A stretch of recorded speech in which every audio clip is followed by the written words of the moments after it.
December 27, 2007 ఉమ్మడి ఆంధ్రప్రదేశ్ రాష్ట్రం ఒక్కసారిగా ఉలిక్కిపడింది. హాస్టల్లో ఉండే అమ్మాయిలకు జీవితాంతం భయపడే ఒక చీకటి రోజులా ఎలా మారింది? అందరూ ఉండగానే అందరి కళ్ళు కప్పి ఎవరికీ తెలియకుండా ఆ అగాంతకుడు అంతటి దారుణానికి ఎలా ఒడిగట్టాడు? అసలు ఆ రాత్రి ఏం జరిగింది? ఈ కేసులో అసలు హంతకుడు ఎవరు?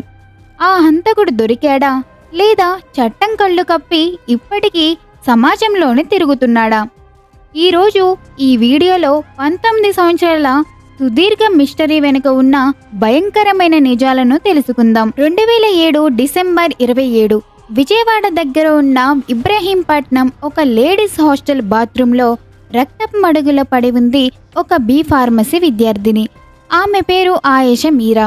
ఈ కేసు కేవలం సాధారణ హత్య కేసు కాదు. ఇది రాజకీయ ప్రభావం,